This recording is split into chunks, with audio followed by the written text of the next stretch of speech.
Do nascimento do sol até ao ocaso, louvado seja o nome do Senhor. Graça e paz, meus irmãos. Esta é a meditação do nosso culto familiar matutino e o texto da nossa meditação está em Colossenses capítulo 1, versículos 9 a 12. Nós iniciamos no domingo passado esta exposição em Colossenses e nós vamos expor toda a epístola se o Senhor Deus nos permitir. E eu quero ler com você então Colossenses 1, versículos 9 a 12. Assim está escrito: por esta razão também nós, desde o dia em que o ouvimos, não cessamos de orar por vós e de pedir que transbordeis de pleno conhecimento da sua vontade em toda a sabedoria e entendimento espiritual, a fim de viverdes de modo digno do Senhor, para o seu inteiro agrado, frutificando em toda boa obra e crescendo no pleno conhecimento de Deus, sendo fortalecidos com todo o poder, segundo a força da sua glória, em toda a perseverança e longanimidade, com alegria dando graças ao Pai, que vos fez idôneos à parte que vos cabe da herança dos santos na luz. Amém. Oremos. Senhor nosso Deus e Pai, nós queremos louvar e bendizer o Teu santo e glorioso nome por este dia que o Senhor fez, o dia do Senhor, dia de culto, adoração, de deleite na Tua presença, dia de celebrarmos os Teus feitos poderosos, as Tuas maravilhas, de percorrermos de novo o caminho do Evangelho, da história da salvação, para a edificação nossa e para a glória do Teu nome. Pedimos que o Teu Espírito nos dirija, ó Deus, em nossa meditação, fazendo-nos, ó Deus, compreender qual a nossa maior necessidade e qual deve ser, de fato, o assunto principal, a petição mais fervorosa de nossa oração e a busca mais intensa e mais constante da nossa vida. Nós te pedimos isto em nome de Jesus. Amém. Meus queridos irmãos, nós vimos já na semana passada que um falso cristianismo se havia infiltrado na igreja colossense, a igreja para a qual Paulo escreveu esta epístola, e ameaçava-lhes a pureza doutrinária e a saúde espiritual. O falso ensino, como nós vimos, negava a supremacia e a suficiência de Cristo para a salvação, acrescentando ao Evangelho especulações místicas baseadas em crendices populares, filosofias da moda e tradições judaicas e ainda em visões. Vimos também, meus irmãos, que em suas ações de graças iniciais, já que nós expomos dos versos 3 a 8 desta epístola, Paulo antecipa o seu embate com a nova heresia, reconhecendo a graça salvadora de Deus na vida da igreja como fruto do impacto do Evangelho, ressaltando exatamente o poder, o impacto e a suficiência do Evangelho, que ele chama de palavra da verdade. Ele mostra a sua suficiência, a suficiência dessa palavra da verdade para a existência, para o crescimento e para a saúde espiritual da igreja.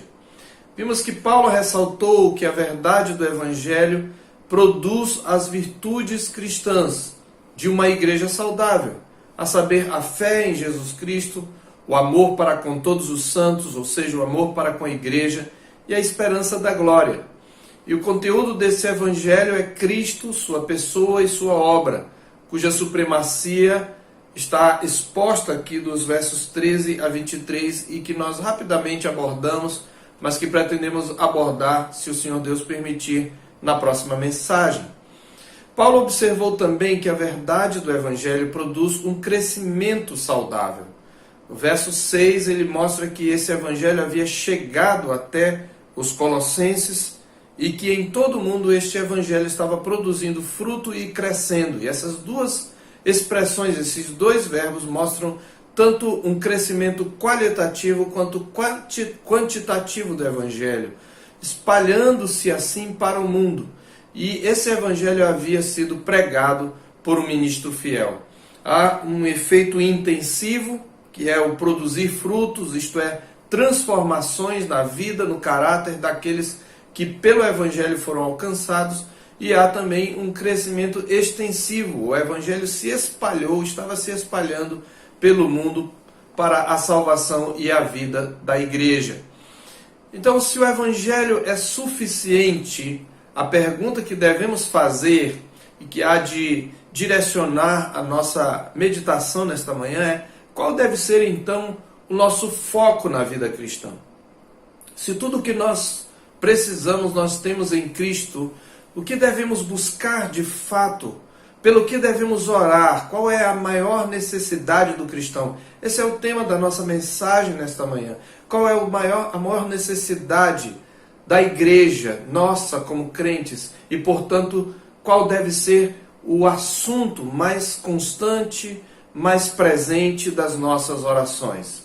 Bem, segundo o nosso texto, a nossa maior necessidade é conhecer mais profundamente a vontade de Deus revelada no Evangelho, a fim de viver de um modo digno de Deus. Essa é a oração que precisamos fazer. E este é o alvo que devemos perseguir como cristãos. Por isso, este é o assunto da oração de Paulo pela igreja. Paulo havia começado, como nós vimos, com ações de graças. Mas agora, no verso 9 em diante, ele passa a petição. E o que ele pede é exatamente aquilo que todos nós devemos pedir a Deus quando intercedemos pelo seu povo, aqui e ao redor do mundo. O que devemos perseguir como projeto de vida, que é a nossa maior necessidade. E nós podemos resumir em duas orações, em duas frases. A maior necessidade, se tudo o que nós precisamos para viver a vida cristã, para viver a vida plena, é o Evangelho, se o Evangelho é suficiente, se Cristo, que é o conteúdo do Evangelho, é suficiente para nós, tudo o que precisamos é conhecer plenamente este Evangelho para viver de um modo digno de Deus. Na verdade, conhecer plenamente a Deus, porque Cristo é Deus e o Evangelho fala acerca de Cristo. Então, os dois grandes alvos da oração cristã são conhecer plenamente a Deus, ou transbordar do pleno conhecimento de Deus, e o segundo é viver de um modo digno de Deus. Na verdade, para que vivamos de um modo digno de Deus, precisamos transbordar do pleno conhecimento de Deus. Vamos ao primeiro ponto, então, que devemos pedir: transbordar do pleno conhecimento de Deus. Olha o que Paulo fala no versículo 9. Por esta razão, também nós, desde o dia em que ouvimos acerca da fé que vocês têm demonstrado em Cristo Jesus, não cessamos de orar por vós e de pedir que transbordeis de pleno conhecimento da sua vontade em toda sabedoria e entendimento espiritual. Veja o que Paulo pede. Nós não cessamos de orar por vocês. Nós não cessamos de pedir por vocês. Nós pedimos constante e intensamente por vocês. Mas qual é o pedido de Paulo? Que vocês transbordem do pleno conhecimento da vontade de Deus revelada no Evangelho. Pois se o Evangelho é suficiente, tudo o que necessitamos é que o Evangelho preencha toda a nossa vida. Que o Evangelho, que as verdades do Evangelho preencham todos os compartimentos da nossa vida, da nossa alma.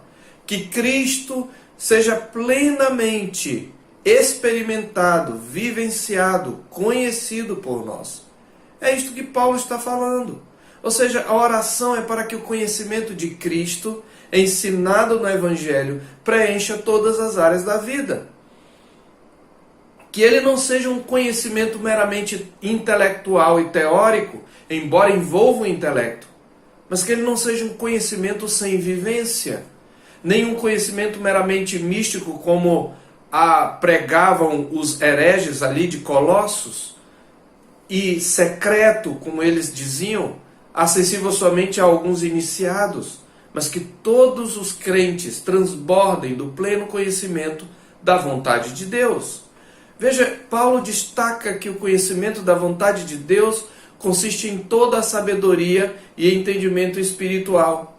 E isto mostra exatamente a abrangência que o Evangelho tem de ter em nossa vida. Grosso modo, a sabedoria, na verdade, biblicamente, quando nós olhamos todo o princípio da doutrina da sabedoria, nós vemos que a sabedoria está ligada ao temor do Senhor. Desde o Velho Testamento, o temor do Senhor é o princípio da sabedoria. E sabedoria envolve, meus queridos, a capacidade de entender e de aplicar a lei do Senhor, o temor do Senhor a todas as áreas da vida. Nessa perspectiva, sabedoria, poderíamos dizer que é a arte de proceder dentro dos parâmetros da justiça, do juízo e da equidade, como está escrito em Provérbios 1, verso 3 e capítulo 2, verso 9. No Novo Testamento, sabemos que a sabedoria está ligada a Cristo. Ele é a sabedoria de Deus. Lá mesmo em 1 Coríntios, capítulo 1, versículos 23 e 24, e no versículo 30, está escrito que Cristo é a sabedoria de Deus. No próprio capítulo 2 de Colossenses, verso 3, está escrito que em Cristo estão todos os tesouros da sabedoria e do conhecimento estão ocultos. A palavra de Deus, aqui no verso 2, diz que o coração dos crentes deve ser confortado e vinculado juntamente em amor, para que eles tenham toda a riqueza da forte convicção do entendimento, para compreenderem plenamente o mistério de Deus, que é Cristo, em quem todos os tesouros da sabedoria e do conhecimento estão ocultos. Então, o que Paulo está pedindo quando ele pede que transbordemos do pleno conhecimento da vontade, e que devemos pedir também, é que nós estejamos tão comprometidos com o Evangelho que possamos aplicá-lo a todas as áreas da vida. E é isto que significa em toda a sabedoria espiritual. Mas ele também diz que esse conhecimento deve transbordar em nós em todo o entendimento espiritual. E entendimento aqui é a capacidade de reunir todos os fatos e informações e observar a relação de causa e efeito que eles têm entre si, ou seja, ter uma visão de conjunto. Desse modo, enquanto a sabedoria está direcionada à aplicação do Evangelho à vida, às decisões, o entendimento é a capacidade de avaliar a vida e o mundo à luz desse mesmo Evangelho. Então, sabedoria significa que eu devo agir de acordo com o Evangelho. E entendimento significa que eu devo compreender a minha realidade, o meu contexto, a minha história, os acontecimentos à luz do Evangelho. Isto tudo, meus amados, em uma palavra, significa significa cosmovisão. É isto que significa. Moldar a minha visão de mundo à luz do Evangelho, de modo que tudo o que eu faço, tudo o que eu penso, tudo o que eu falo, a forma como eu compreendo a vida, a forma como eu entendo e avalio os acontecimentos do mundo, o contexto em que eu vivo, esteja de acordo com o Evangelho de Deus. Os hereges que Paulo combatia nessa carta, eles enfatizavam a necessidade de crescer em conhecimento, eles falavam de gnosis, mas o conhecimento que eles ensinavam era antes um desvio da verdade do Evangelho, como nós vimos baseados em especulações, em filosofias, em crendices populares, e eles criavam certas experiências místicas. Para eles, por exemplo, possivelmente só os iniciados, os fiéis, que praticassem certos ritos de iniciação tirados das religiões de mistério do primeiro século, somente estes chegavam a esse conhecimento de natureza mística. E contra esse falso misticismo é que Paulo ora destacando que a vontade de Deus está em Cristo, conforme este é apresentado no Evangelho, e que tudo o que nós precisamos é transbordar desse pleno conhecimento da vontade de Deus revelado no Evangelho e centralizado em Cristo. E observe que Paulo ressalta que tanto a sabedoria como o conhecimento são espirituais, isto é, eles são produzidos pelo Espírito de Deus.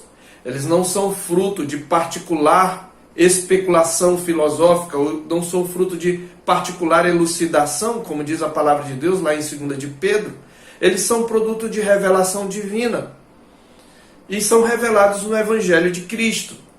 Portanto, o conhecimento de Deus é primeiramente um conhecimento de natureza espiritual, é uma dádiva do Espírito Santo. Em segundo lugar, já que é fundamentado no Evangelho, podemos dizer que ele é um conhecimento biblicamente orientado. E em terceiro lugar, é um conhecimento pessoal e relacional. Ele consiste numa comunhão viva com Cristo, numa aliança de amor e vida, no andar com Cristo, no andar em Cristo. Como no passado andaram Enoque e Noé e Abraão, é dito que eles andaram com Deus. Consequentemente, esse conhecimento do qual nós devemos transbordar é um conhecimento também experimental e prático, embora obviamente ele envolva um conteúdo doutrinário, porque Paulo exatamente vai falar depois de quem é esse Cristo das Escrituras. Então, esse conhecimento ele vai resultar, obviamente, numa vida cristã frutífera, numa vida diária frutífera. Meus amados irmãos, nós não podemos fazer uma dicotomia entre a nossa fé e a nossa vida no mundo. E o que muitas vezes nós fazemos é isto. Nós muitas vezes achamos que o conhecimento do Evangelho, que o Evangelho de Deus consiste numa mensagem de perdão e nada mais. Não, aqueles que foram perdoados precisam viver de um modo digno de Deus. É por isso que numa redundância proposital, Paulo diz, literalmente, eu não cesso de orar e de pedir por vocês, para que vocês sejam plenos do pleno conhecimento da sua vontade, ou seja, que vocês sejam completados com o completo conhecimento da sua vontade. Em outras palavras, ele está dizendo, o meu desejo, a minha oração é que o conhecimento da vontade de Deus em vocês seja completo, que vocês sejam preenchidos, que vocês transbordem desse conhecimento. Ele está falando da abrangência que o Evangelho tem que ter na nossa vida. O Evangelho tem que ditar a forma como eu trabalho, a forma como eu lido com dinheiro, a forma como eu me relaciono com meus filhos, com minha esposa, com meu esposo, a forma como eu vejo a situação política do meu país, inclusive as posturas que eu tomo diante disto. Tudo isto o Evangelho tem que encher, tem que nortear. Segundo Martin Lloyd-Jones, alguns cristãos vivem um cristianismo deficiente. Isto é, quando é um verdadeiro cristianismo.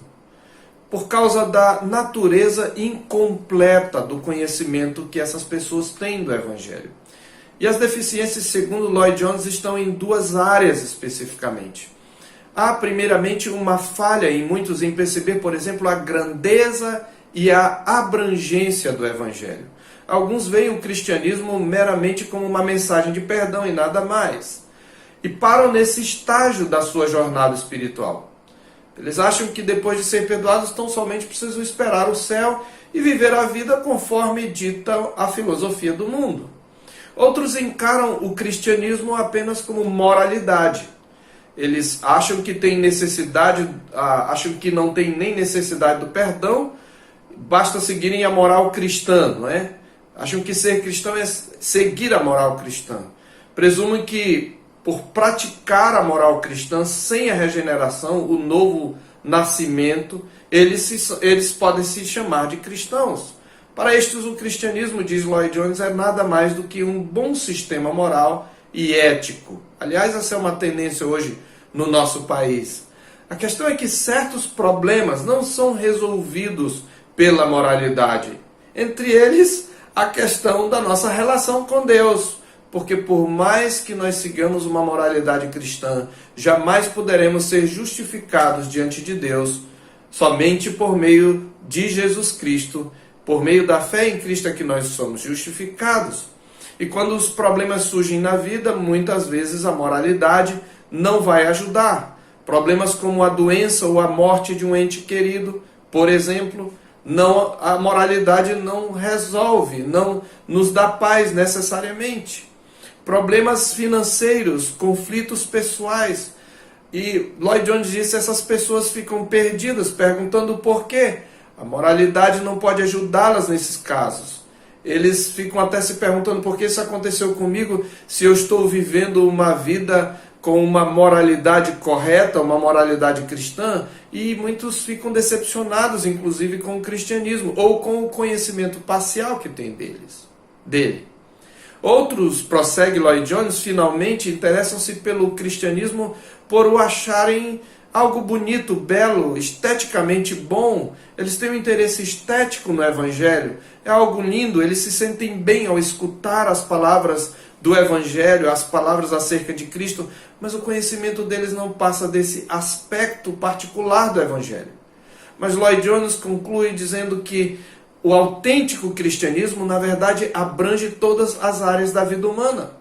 O Evangelho não é algo parcial ou fragmentado, ele envolve a vida inteira, toda a história, o mundo inteiro. Não há aspecto da vida sobre o qual o Evangelho não tenha nada a dizer. Mas há uma segunda falha apontada por Lloyd Jones no conhecimento do Evangelho. Se alguns falham em conhecer a abrangência do Evangelho, outros falham no seu envolvimento pessoal com essa mensagem do Evangelho de Cristo. Muitas vezes não há um envolvimento total da personalidade, sentimento, mente e vontade. A totalidade da personalidade, mas apenas uma ou duas dessas áreas. Não percebem essas pessoas, prossegue Lloyd Jones comentando esse texto, ou comentando acerca do conhecimento de Deus, não percebem essas pessoas que o Evangelho envolve o homem todo, toda a personalidade. Alguns, por exemplo, têm um conhecimento e o interesse apenas intelectual no Evangelho e no cristianismo. Eles conhecem as doutrinas da graça. No entanto, para algumas dessas pessoas, o Evangelho é apenas uma boa teologia, ou talvez menos ainda do que isso, uma boa filosofia, ou uma boa psicologia ou sociologia que, se aplicada na política, no mercado financeiro, na vida em sociedade e em outros círculos, vai trazer grande benefício. Eu concordo sem dúvida com isto, que o genuíno Evangelho aplicado a várias áreas da vida vai trazer muitos benefícios, inclusive na vida da sociedade. Mas o Evangelho é mais do que isso. Uma boa teologia cristã para essas pessoas é um excelente passatempo intelectual, é um interesse, por exemplo, nos mistérios da Bíblia, não é? Na história da Bíblia, mas sem aplicar isso à sua vida. Mas o coração dessas pessoas, muitas vezes, os seus afetos, suas emoções e a sua vontade não são tocados. Outros, diz Lloyd Jones, se envolvem emocionalmente com o Evangelho, com as mensagens de perdão, de paz, de alegria, especialmente essas que falam coisas que trazem paz à alma, e eles têm no Evangelho apenas uma experiência, primordialmente ou até exclusivamente emocional. Para muitos, se não tiver arrepio, choro e outras manifestações emocionais, não é um conhecimento verdadeiro. Às vezes, as emoções são fruto de uma genuína experiência com Deus, sem dúvida nenhuma, uma experiência até libertadora. Mas muitas dessas pessoas param aí. Estavam se sentindo bem, como diz Lloyd Jones, ou se sentindo mal, desculpem. A vida tem sido dura com elas, então elas vão ao culto e tudo as toca, a música, os cânticos, as leituras, as orações, e saem aliviadas. Um alívio certamente produzido por Deus, mas ficam só nisso, não são tocadas pela graça interior. A mente mesma fica infrutífera. Elas gostam da sensação, mas elas não compreenderam o que aconteceu ali. Elas não compreenderam a mensagem. Essas pessoas podem ser sinceras em sua emotividade, mas chegam a anular a importância da mente e da vontade. O sentir é colocado no centro da sua experiência cristã. Aliás, esta é uma ênfase em muitos círculos evangélicos hoje. Mas o pensar e o agir são relegados a segundo plano ou até anulados. Nessa perspectiva experimental, outros procuram um conhecimento apenas místico do Evangelho de Deus. Irmãos, conhecer a Deus é essencialmente ter uma experiência mística num sentido, porque a verdade do Evangelho só pode ser compreendida com uma ação sobrenatural do Espírito Santo que regenera o coração do pecador.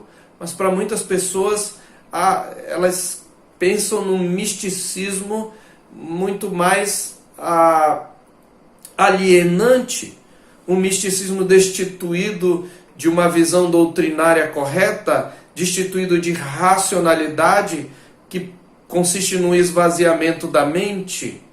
Na vida desse tipo de cristãos não há espaço para o ordinário, para o comum, para o natural, para as coisas corriqueiras da vida, nas quais também podemos ter um conhecimento pessoal de Deus. Veja, muitas pessoas acham que tem que ter uma experiência sobrenatural, ignorando que sobrenaturalidade não é sinônimo de espiritualidade genuína, porque Deus opera nas coisas ordinárias da vida. Então, enquanto os intelectualistas vivem apenas no mundo natural exterior e os emocionalistas no mundo sensorial interior, os místicos vivem no mundo sobrenatural superior, vamos colocar entre aspas. Para eles só conhecem a Deus aqueles que tiveram um tipo de arrebatamento espiritual, um tipo de êxtase, uma experiência extraordinária de vento, terremoto e fogo, esquecendo-se que o Senhor também se dá a conhecer na brisa suave e tranquila, como aprendemos da experiência de Elias. É por isso que as igrejas que enfatizam esses fenômenos, muitos dos quais podem ser vir de pessoas que querem sinceramente buscar a Deus, mas elas estão repletas de pessoas que estão enganadas, achando que conhecimento de Deus é isto. Mas quando elas saem de lá, nenhuma mudança significativa acontece em sua vida. Um grande evangelho como este, diz Lloyd Jones, envolve o homem por completo, mente, emoções e vontade. E se o homem inteiro não está envolvido, ele deve novamente refletir sobre sua posição real. Que mensagem gloriosa! Pode satisfazer completamente o intelecto do homem, mas pode também comover o coração inteiramente e pode levar a uma obediência total de coração no domínio da vontade. É isso que significa o pleno conhecimento da vontade de Deus. É isso que significa transbordar da vontade de Deus. É que a vontade de Deus revelada no Evangelho de Cristo preencha todas as áreas da nossa vida e que tenhamos um comprometimento completo da personalidade com elas. É isto, meus irmãos, que nós devemos perseguir. Pois se o Evangelho é suficiente, tudo o que precisamos fazer é nos aprofundar nele. É vivenciá-lo, é compreendê-lo, é entender as suas implicações para a minha vida familiar, para a minha vida profissional, para a minha vida como cidadão. É isto que nós devemos perseguir. Não há dicotomia entre nossa vida na igreja e nossa vida no trabalho e em outras áreas. E qual é o propósito desse transbordar do pleno conhecimento de Deus? Qual é o propósito de conhecer a Deus em toda a sabedoria, de saber aplicar a sabedoria ao dia a dia, de compreender a realidade ao meu redor? Está no verso 10. A fim de viverdes de modo digno do Senhor, para o seu inteiro agrado. É este o propósito. Talvez você tenha ficado decepcionado. Não é ser feliz, pastor? Não. Na verdade, nós precisaríamos redefinir felicidade. Porque o Senhor Jesus fala nas bem-aventuranças que bem-aventurados, por exemplo, são os que choram, porque serão consolados. E ele está falando ali do choro do quebrantamento, do arrependimento e do choro, daquela tristeza daquele que olha o mundo ao seu redor e vê como o pecado tem dominado o mundo. E lamenta sua própria pecaminosidade. A palavra de Deus diz: bem-aventurados os perseguidos por causa da justiça. Então o conceito de felicidade na Escritura é diferente. O que eu quero dizer é não que você não vai ser feliz se você conhece plenamente o Evangelho. Não é isto. Mas é que o alvo não é o nosso prazer em primeiro lugar, mas é o agrado e o prazer de Deus. É que nossa vida agrade a Deus. Foi para isto que nós nascemos. Para isso que fomos criados. Para isso fomos salvos. E claro, nós descobrimos quando nós glorificamos a Deus e agradamos a Deus que esta é a razão da nossa vida, que esta é a nossa maior alegria, que esta é a nossa verdadeira felicidade. Então, conhecer plenamente a Deus para viver de um modo digno de Deus para o seu inteiro agrado. O pleno conhecimento da vontade de Deus, meus irmãos, dessa vontade revelada no Evangelho, produz uma conduta que agrada a Deus. E Paulo descreve essa conduta de uma forma que ressalta uma transformação progressiva e permanente na vida do cristão. Ele usa verbos no particípio, mostrando como esse viver que agrada a Deus se manifesta no dia a dia num ciclo virtuoso. As palavras aqui: frutificando, crescendo, sendo fortalecidos e dando graças. 4 particípios resumem ou explicam como é o viver que agrada a Deus.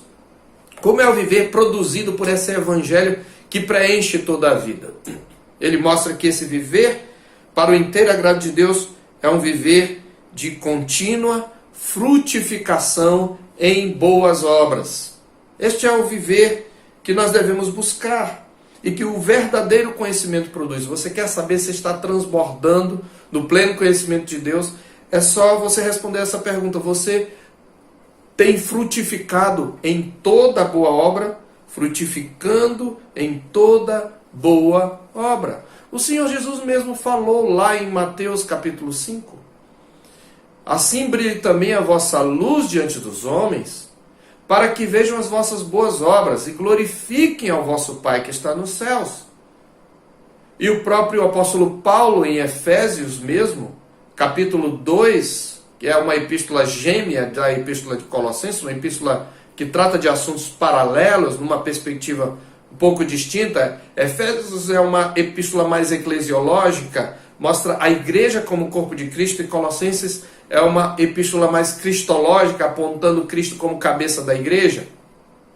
E lá em Efésios capítulo 2, verso 8 em diante, o apóstolo Paulo diz que é pela graça que nós somos salvos, mediante a fé, não é por meio de obras, mas no verso 10 ele diz: pois somos feitura dele, criados em Cristo Jesus, para as boas obras, as quais Deus de antemão preparou para que andássemos nelas. Então, o viver que agrada a Deus é um viver frutífero em boas obras. Mas ele prossegue mostrando que esse viver também consiste em crescer no pleno conhecimento de Deus. Quanto mais eu conheço a Deus, mais eu frutifico em boas obras, e essa frutificação em boas obras vai me fazer experimentar uma comunhão mais profunda com Deus e entender melhor a Deus e conhecer melhor a Cristo. Então há um aprofundamento da intimidade com Deus, o verso 10, e crescendo no pleno conhecimento de Deus.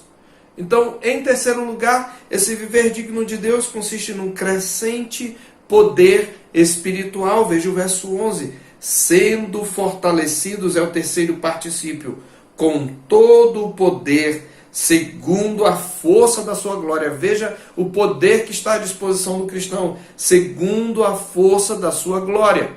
Mas esse poder, meus queridos, não é um poder para você realizar milagres, não é um poder para você ter prosperidade, não é um poder para você ficar, vamos dizer assim, no centro das atenções, não é isto. Esse poder é em toda a perseverança e longanimidade com alegria. No texto original, na verdade, a preposição traduzida por em é a preposição que traz a ideia de propósito. É para toda a perseverança. Então, relendo o texto a partir do sentido original, o verso 11 está dizendo que nós devemos ser fortalecidos com todo o poder, segundo a força da sua glória, para toda a perseverança e longanimidade. Ou seja, o objetivo de ser fortalecidos é para que perseveremos na fé em Cristo, para que continuemos a andar em Cristo, como Paulo no capítulo 2 vai recomendar a partir do versículo 6. Ora, como recebestes Cristo Jesus o Senhor, assim andai nele, radicados e edificados e confirmados na fé, tal como fostes instruídos, crescendo em ações de graças. Então, esse crescente poder espiritual não é para, como disse certo irmão, não é para mastigar prego e cuspir fogo, não é para você ser um canelinha de fogo, não é isso. Esse pleno poder espiritual, esse fortalecimento com o poder espiritual é para que perseveremos e sejamos pacientes para toda perseverança e longanimidade, para que não desistamos de Cristo, para que não nos desviemos de Cristo, mas possamos viver com uma alegria resistente em Cristo. E por último, esse viver digno de Deus, que é produzido por esse pleno conhecimento de Deus, ele é marcado por um espírito permanente de gratidão, dando graças ao Pai que vos fez idôneos à parte que vos cabe da herança dos santos na luz. Nós já temos uma herança, meus queridos, e nós precisamos compreender essa herança, para que nós sejamos gratos. Não importa o que nos aconteça neste mundo, esta herança que nos cabe, a herança dos santos da luz, aquilo que nos cabe nessa herança, está preparado para aqueles que são de Cristo. E nós devemos ser gratos com isto. Então, essa gratidão é fruto do reconhecimento daquilo que Deus fez em nossa vida. Ele nos capacitou, é o que está dizendo Paulo no verso 12, para receber nossa parte da herança de luz reservada para todos os santos. E fez isto nos libertando do poder das trevas, como ele vai falar no verso 13, e nos transportando para o reino do Filho do seu amor, em que recebemos a libertação dos pecados e também o perdão total dos pecados. Meus queridos, se nós observarmos as epístolas de Paulo e as orações que ele faz no início dessas epístolas, nós veremos que o mesmo pedido, com palavras correlatas, é feito. Esse é o pedido o tempo todo. Eu creio que nós deveríamos prestar mais atenção nas orações da Bíblia e orar mais como a Escritura nos ensina e orar mais a Escritura. Se você observar, você verá que no capítulo 1 de Efésios, o apóstolo Paulo começa também bendizendo a Deus pelo seu plano redentor, começando com a eleição. Bendito Deus e Pai de nosso Senhor Jesus Cristo, que nos tem abençoado com toda sorte de bênção espiritual nas regiões celestiais em Cristo. E no verso 15 em diante, o apóstolo Paulo também ora. Ele diz: por isso também eu, tendo ouvido a fé que é entre vós no Senhor Jesus e o amor para com todos os santos, não cesso de dar graça por vós, fazendo menção de vós nas minhas orações, para que o Deus de nosso Senhor Jesus Cristo, o Pai da glória, vos conceda o quê? O que é que vocês precisam? Espírito de sabedoria e de revelação no pleno conhecimento dele, iluminados os olhos do vosso coração para saberdes qual a esperança do seu chamamento, qual a riqueza da glória da sua herança nos santos e qual a suprema grandeza do seu poder para com os que cremos, segundo a eficácia da força do seu poder. Em outras palavras, Paulo está pedindo as mesmas coisas, que vocês transbordem do conhecimento, que vocês tenham espírito de revelação para compreender tudo o que Deus nos concedeu e que nos foi desvendado no Evangelho de Cristo. Se você olhar a epístola de Paulo aos Filipenses, também vai dizer isso. No capítulo 1 de Filipenses, ele diz no verso 9: e também faço esta oração, que o vosso amor aumente mais e mais em pleno conhecimento e toda a percepção, para aprovardes as coisas excelentes e serdes sinceros e inculpáveis para o dia de Cristo, cheios do fruto de justiça, o qual é mediante Jesus Cristo, para a glória e louvor de Deus. Tudo o que precisamos E o que deveria ocupar prioridade na nossa oração é ser transbordantes do pleno conhecimento de Cristo, da vontade de Deus em Cristo. Que isto abranja todas as áreas da nossa vida, que isso norteie as nossas decisões, que isso nos ajude a compreender a nossa realidade, para que vivamos de um modo digno do Senhor, frutificando em toda boa obra, crescendo no pleno conhecimento de Deus, sendo fortalecidos para perseverar em Cristo e dando graças crescentes a Deus. Eu quero enfatizar à guisa de resumo algumas verdades sobre a oração que devemos fazer, queridos, e a nossa maior necessidade. Para nós conhecermos plenamente a verdade ou a vontade de Deus, nós precisamos compreender bem o conteúdo do Evangelho. Nós precisamos entender em que consiste o Evangelho. Nós precisamos compreender a pessoa e a obra de Cristo. Sem este conhecimento, nós não conheceremos plenamente a vontade de Deus. Nós não transbordaremos dessa vontade.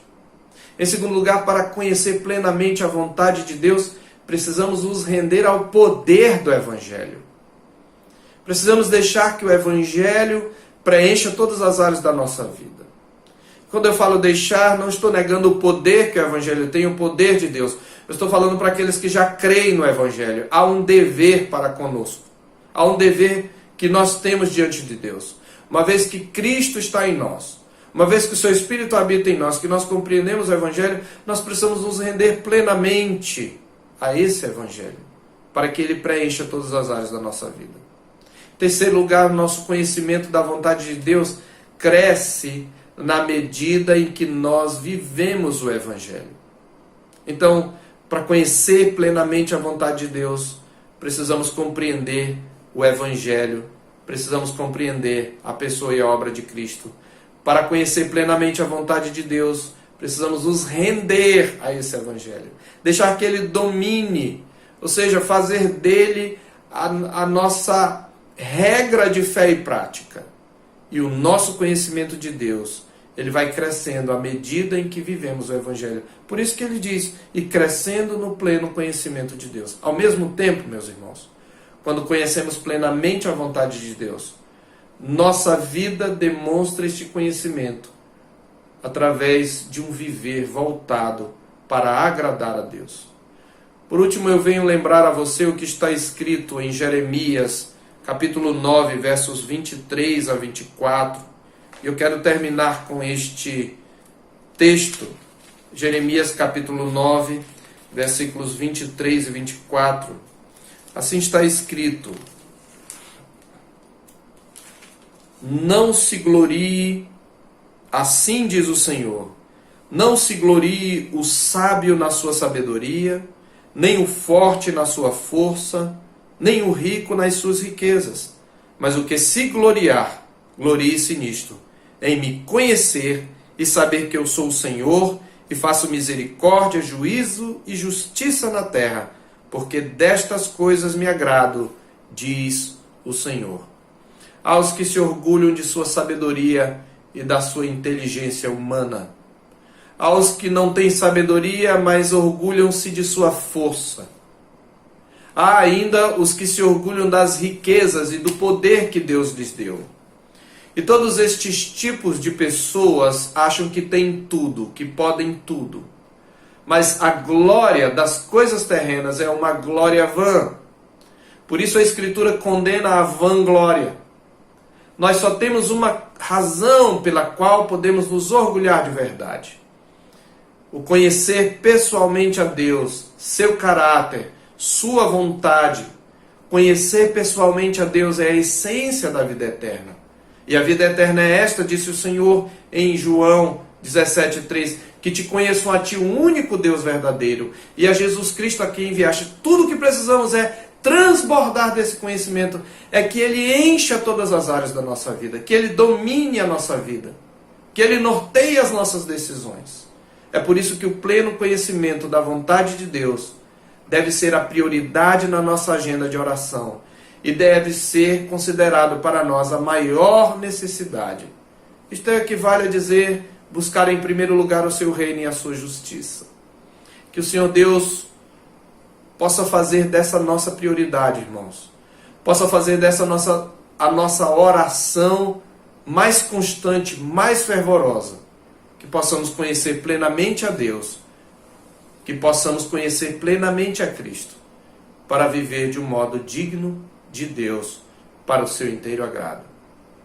E que a graça do nosso Senhor e Salvador Jesus Cristo, o amor sacrificial de Deus e a comunhão e as consolações do Espírito sejam com todo o povo de Deus, agora e para sempre.